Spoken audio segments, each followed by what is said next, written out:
दोस्तों, महाराष्ट्र के अंदर कई दिनों से चल रहे सियासी संकट में एकनाथ शिंदे ने एक बार फिर पलटी मार दी है। खबर आ रही है कि कल तक ऐसा लग रहा था कि महाराष्ट्र के अंदर एकनाथ शिंदे को मनाने में भारतीय जनता पार्टी कामयाब हो जाएगी। हालांकि देवेंद्र फडणवीस खुद एकनाथ शिंदे के घर पे जाते हैं उनको मनाने के लिए।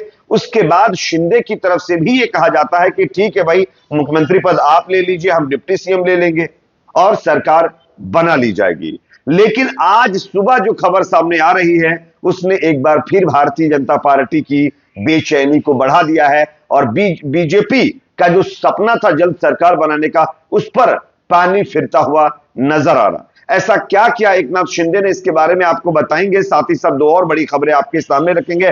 दूसरी बड़ी खबर आ रही है दोस्तों कर्नाटक की जो है हाई कोर्ट से, जहां पर कर्नाटक के अंदर जो है उच्च न्यायालय ने निर्मला सीतारमण, जेपी नड्डा समेत कई नेताओं के खिलाफ चुनावी बॉन्ड मामले पर सुनवाई करते हुए बड़ा फैसला दिया है। क्या आया है फैसला, इसकी भी जानकारी देंगे। साथ ही साथ यूपी से एक और बड़ी खबर आ रही है। यूपी के बरेली में बीजेपी अल्पसंख्यक मोर्चा के मीडिया प्रभारी को गिरफ्तार किया गया है। खबर आ रही है कि 5 लोगों पर एक बीजेपी नेत्री के खिलाफ गलत काम करने के आरोप में इनको अरेस्ट किया गया है। किस तरीके से, आगे थोड़ा डिटेल में आपको बताएंगे, क्योंकि संस्कारी लोग हैं तो संस्कार के तरीके से ही इसकी जानकारी देना जरूरी है। तो आगे इसके बारे में भी चर्चा करेंगे। उससे पहले एक छोटी सी रिक्वेस्ट आपसे है दोस्तों, आपको क्या लगता है, क्या महाराष्ट्र के मुख्यमंत्री एकनाथ शिंदे को बनना चाहिए था या देवेंद्र फडणवीस को? कमेंट सेक्शन में अपना फीडबैक आप लोग जरूर दीजिए। वीडियो पसंद आए तो लाइक करिए, शेयर करिए, चैनल पर नए तो सब्सक्राइब जरूर कर लीजिए। बात करेंगे पहली और बड़ी खबर की। जैसा कि आप जानते हैं, महाराष्ट्र में नई सरकार के गठन का रास्ता साफ होता हुआ कल शाम तक नजर आ रहा था। महायुति के दूसरे सबसे बड़े घटक दल मौजूदा मुख्यमंत्री एकनाथ शिंदे ने भाजपा नेता देवेंद्र फडणवीस का नेतृत्व कल शाम तक स्वीकार करते हुए सरकार बनाने की बात कही। लेकिन आज सुबह खबर आ रही है कि एकनाथ शिंदे ने फिर से पलटी मार दी है। मीडिया रिपोर्ट में दावा किया गया है कि अभी तक विभागों के बंटवारे और पावर शेयरिंग फॉर्मूले का अंतिम रूप नहीं दिया गया है। लेकिन सरकार बनाने में हो रही देरी से बचने के लिए फिलहाल देवेंद्र फडणवीस के साथ एकनाथ शिंदे और अजित पवार शामिल होने की बात उनकी तरफ से कही गई है। बुधवार को ये तीनों नेता राज्यपाल से मिलकर सरकार बनाने का दावा पेश कर सकते हैं। इससे पहले आज देवेंद्र फडणवीस को भाजपा विधायक दल का नेता भी चुना जाना है। लेकिन दोस्तों, अब खबर आ रही है कि एकनाथ शिंदे की तरफ से, उनकी पार्टी की तरफ से फिर एक बार इस बात को लेकर के चर्चाएं तेज हो गई हैं कि वो अभी भी गृह मंत्रालय को लेकर के अड़े हुए हैं। हालांकि एकनाथ शिंदे डिप्टी सीएम का पद लेने पर राजी हो गए हैं, लेकिन उनका कहना है भाई मंत्री पद का जब बात आती है तो हमको गृह मंत्रालय चाहिए। इसकी डिमांड एकनाथ शिंदे और उनकी पार्टी की तरफ से फिर से दोहराई गई है। यानी कि खेला भी बाकी है। महाराष्ट्र के अंदर भले ही आने वाले दिनों में सरकार बन जाए, शायद आज बन जाए या कल बन जाए, लेकिन मंत्रालय को लेकर के घमासान बढ़ सकता है। वित्त मंत्रालय और कई और जो इंपॉर्टेंट मंत्रालय हैं वो अजित पवार रखना चाहते हैं और बीजेपी इस पर राजी हो गई है। लेकिन एकनाथ शिंदे को झुंझुना पकड़ाने की कोशिश की जा रही है, जिस पर एकनाथ शिंदे मानने के लिए तैयार नहीं है।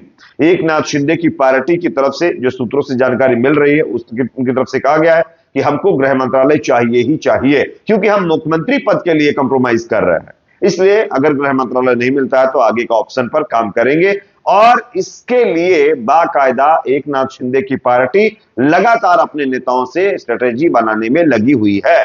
यानी कि महाराष्ट्र में कुछ भी हो सकता है, अभी भी बहुत सारी पॉसिबिलिटीज आप कह सकते हैं बाकी हैं। एक और अपडेट सामने आ रही है दोस्तों, कर्नाटक उच्च न्यायालय ने निर्मला सीतारमण, जेपी नड्डा और नलिन कुमार कटील सहित कई नेताओं के ऊपर चुनावी बॉन्ड के आरोपों को लेकर के सुनवाई करते हुए बड़ा फैसला दिया। स्क्रीन पर मैं आपको खबर दिखा रहा हूं, आप देख सकते हैं। कर्नाटक उच्च न्यायालय ने मंगलवार को केंद्रीय वित्त मंत्री निर्मला सीतारमण और भाजपा के नेता और अध्यक्ष जेपी नड्डा और नलिन कुमार कटील सहित भारतीय जनता पार्टी नेताओं के खिलाफ चुनावी बॉन्ड योजना के संबंध में जबरन वसूली और अन्य अपराधों के लिए दर्ज आपराधिक मामला रद्द कर दिया है। यह आदेश न्यायमूर्ति एम नाग प्रसन्ना ने पारित किया है, जिसने इससे पहले मामले में जांच पर रोक भी लगा दी थी और अब उनकी तरफ से भी यह फैसला आया है, जब कतील ने सीतारमण और अन्य के खिलाफ प्राथमिकी दर्ज करने को चुनौती दी थी और इसी पर सुनवाई करते हुए कोर्ट का यह फैसला आया है। आपको बताते हैं कि दरअसल पूरा मामला है क्या। एक गैर सरकारी संगठन जन अधिकार संघर्ष परिषद के कार्यकर्ता आदर्श आर अय्यर ने शिकायत में आरोप लगाया था कि भाजपा नेताओं ने कुछ ईडी अधिकारियों के साथ मिलकर निजी फर्मों से जबरन वसूली की है और चुनावी बॉन्ड योजना के तहत अवैध लाभ उठाया है, जिसे इस साल फरवरी में सुप्रीम कोर्ट ने खारिज किया था और अब कर्नाटक उच्च न्यायालय ने भी खारिज कर दिया है। 8,000 करोड़ रुपए जबरन वसूली का मामला निर्मला सीतारमण, जेपी नड्डा, उसके समेत कई और बीजेपी नेताओं के ऊपर मतलब जो है चल रहा था और इसी पर अब कोर्ट का यह फैसला सामने आया है। वैसे आप सब जानते हैं बीजेपी के नेताओं को कुछ एक्स्ट्रा ही छूट मिली हुई है इस देश के अंदर हर किसी मामले में, और उनको बेल भी मिल जाती है, उनके ऊपर कोई कार्रवाई भी नहीं होती है, वो चुनाव में भी कुछ करें तो उसमें भी लीनियंसी दी जाती है। ये लोगों का आरोप है। एक और अपडेट सामने आ रही है दोस्तों, अब संस्कारी बीजेपी नेताओं की पोल खुलने वाली है।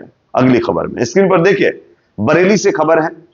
यूपी पुलिस ने बीजेपी अल्पसंख्यक मोर्चा के मीडिया प्रभारी जावेद अंसारी को गिरफ्तार किया है। जावेद सहित 5 लोगों पर बीजेपी महिला ने गैंग रेप की एफआईआर दर्ज कराई थी। आरोप है कि इन्होंने पीड़िता को बीजेपी ज्वाइन करवाने के लिए बड़े बड़े सपने दिखाए, असमत उनकी लूट ली। बीजेपी के एक नेता ने शादी तक का झांसा बीजेपी नेत्री को दिया, लेकिन बाद में उसको सिर्फ और सिर्फ बेवकूफ बनाया गया। ना उसके साथ शादी की गई, ना उसको बीजेपी का नेता बनाया गया, ना बड़े बड़े जो सपने दिखाए गए थे उसको भी पूरा नहीं किया गया। जिसके बाद बीजेपी नेत्री जो है वो गुस्से में आ गए और उन्होंने उठा करके इनके खिलाफ मतलब जो है एफआईआर दर्ज करवा दी है, जिसके बाद बताया जा रहा है कि इन लोगों को गिरफ्तार किया गया है। वैसे मीडिया में इसकी कोई ज्यादा कुछ चर्चा नहीं हो रही है। चर्चा इसलिए भी नहीं होगी क्योंकि ये भारतीय जनता पार्टी के नेता हैं और भारतीय जनता पार्टी के नेताओं में संस्कार कूट कूट कर भरे हुए हैं, तो शायद हो सकता है उन संस्कारों के जरिए इनको थोड़ी बहुत और फ्रीडम दे दी गई होगी। भाई ठीक है, तुम्हारे खिलाफ हम कोर्ट में मामला नहीं मतलब जो उस तरीके से लेकर जाने की कोशिश करेंगे और मीडिया भी उसको इतना हाईलाइट नहीं करेगा जितना दूसरी पार्टियों के नेताओं को लेकर के मामले हाईलाइट होते हैं। वैसे मोदी जी और अमित शाह जी को आकर के इस पर जवाब भी देना चाहिए, क्योंकि अगर आपने इतने संस्कार अपने नेताओं में भर रखे हैं तो ये किस तरीके का संस्कार है। बीजेपी के नेता खुद अपनी ही पार्टी के नेता को जब बख्श नहीं रहे तो आम लोगों को ये क्या बख्शेंगे, ये सोचने वाली बात है। इस पर आपकी अपनी क्या राय है कमेंट सेक्शन में बताइए दोस्तों। अगर वीडियो पसंद आया तो लाइक करिए, शेयर करिए, चैनल पर नए तो सब्सक्राइब जरूर करें।